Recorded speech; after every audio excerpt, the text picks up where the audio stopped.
Okay, in today's session, we're now going to cover the loan application and sending it out via email. In the previous session, I covered how we do a loan application in person. There's just a couple little changes and a couple little differences for how we do it via email. So, not to go back through some of the other points, but we have all of our usual data points in here. I'm going to take out some of this stuff. So, again, we go through our checklist. We put in our application date. We put how we're doing it. So typically the application information was gathered either in person, phone, email. And so in this case, I would think typically the application is going to be done over the phone, and then we're sending it via email, okay? You want to complete your contacts tab. So again, you're in the fields tab. You right-click.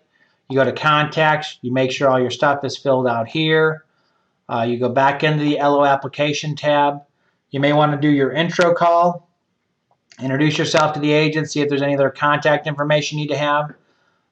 Then you want to go down to your appraisal title tab, make sure all your information is in there.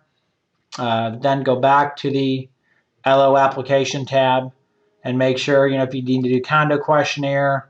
If you're ordering some of your stuff yourself, great. If not, setup will do that for you. If there's a case number, escrow waiver, interest credit, type of loan, make sure you have your Encompass loan number in here.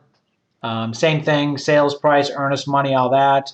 You may even want to go over here to the closing cost worksheet and make sure all your stuff is in here, including your amount client told for closing. One of the interesting things about this amount client told for closing, Regina, who's our closer, what she does is she delivers the closing package to the attorney's office, and then she also goes through the HUD-1. Now, she makes sure that that HUD-1 is the same information as what we put on our good faith estimate. But what Regina also does, and I think this is really cool, is she comes in here and looks to see what you told the client. Now, if this figure is different than what she's getting on the HUD-1, a lot of time that's going to trigger a call from Regina to you to say, hey, I'm seeing some differences in the number. Are you okay if I send out the settlement statements, okay? So I know that on mine, she's really saved my butt a couple times by calling me and going over this, where we've been able to correct a issue with the numbers before the figures were sent out. So as a best practice, I highly recommend you use this closing cost worksheet along with what's in Encompass, and that you're using the action list to put in the figure here, okay? So let's go back to the application tab. We have the closing attorney information and all that. Now, typically, once I've done all this, I am now going to print out all my documents from Encompass, sign all my disclosures, and scan them back into the system so that I can now email them to the client. And once I've done that, what I'm then going to do is look and see if I've received any documents from the customer. If I haven't received any of the documents from the customer, I'm going to come in here and I'm going to say, okay, I need to get some documents from the customer. And let's say that this person's a W-2 rent, and I'm going to tab through and it's going to put all the dates in there. Now, I know I'm going to need a copy of the driver's license, but if I've already completed the application, I should already have their last 2 years of employment, so I'm not going to ask for that again.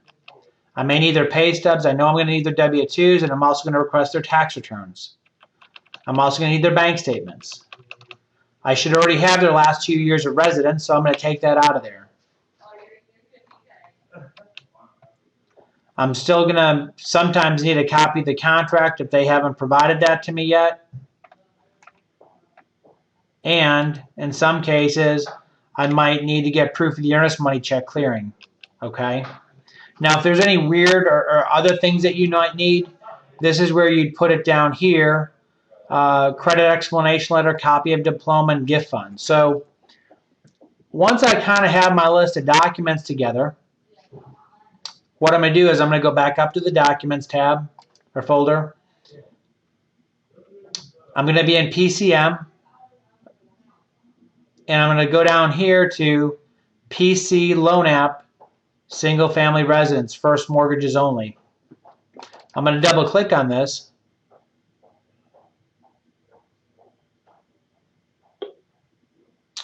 And once I double click on it, just like the other day, it's now going to be generating a document that I want to include in the email that goes out to the customer. And I believe this is one of the documents that I shared with y'all the other day, where this is a little bit different than just doing a pre-qualification requesting documents. This is actually the loan application one, where it gives them a little bit more information. In addition to asking them for documents, it also says why we ask for them. And then on top of that, it also includes the action list document at the tail end, so you don't have to go and do that document as well. Once it's finished updating some of the graphics and it's going back and forth, updating some of the field information, once it stops, we'll review this document really quickly.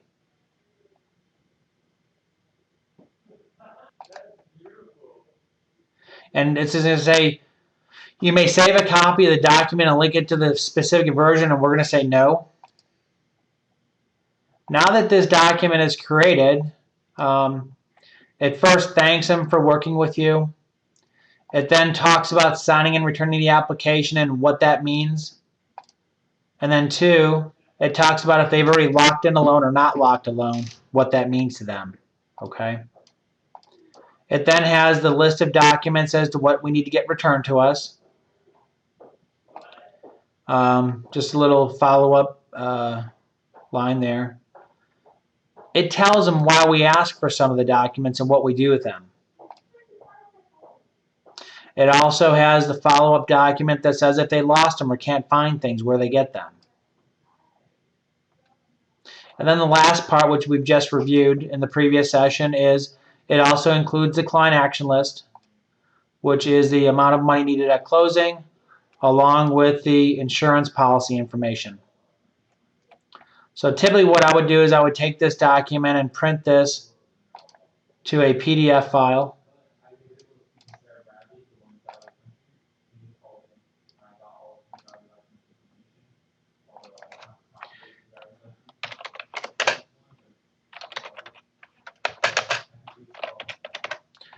And so again, I'm going to print this to a PDF and I'm going to save this in my attachments folder. Once this document is saved, as you're probably already aware, guess what? I've got an email template already created for this message to go out, where I just want to send that to the customer. So do you want to save changes? No.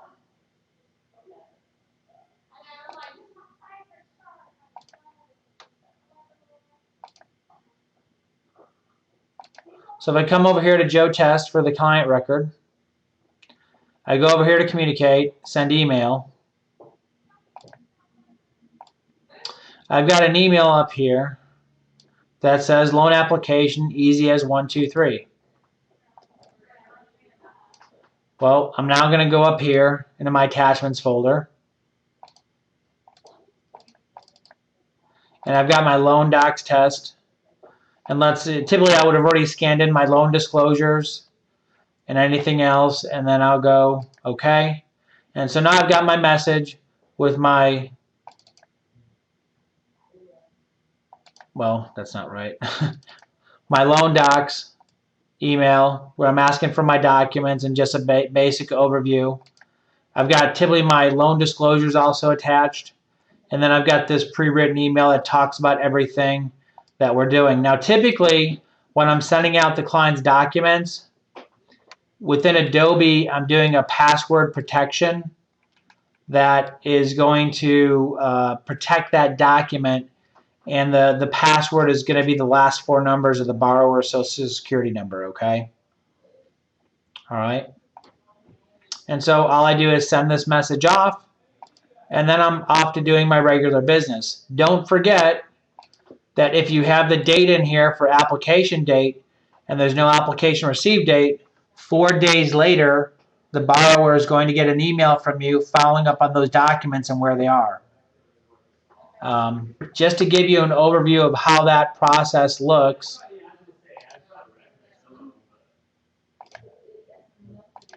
let me show you. This is kind of the guts of the system. And these are all the different processes that run automatically that you don't really have to do anything with. So if we look here, we've got the application docs follow-up. So looking at how this works, you can see here the first email is sent 4 days, the second email is sent in another 4 days, and then the last email is sent 4 days later. If you don't have an application back in 12 days, you're also going to get an email as a loan officer. And now we're also going to update the status of this contact record in the system as loan withdrawn, okay? So it kind of works automatically. Now you manually have to go in and withdraw the loan in Encompass and follow up with Regina and or Shanda to make sure the loans file is done. But our belief here is if you've done a loan application and sent it out to the borrower, unless something's messed up or they're shopping you or something's not happening, typically people are returning that in the first 2 or 3 days without any problem.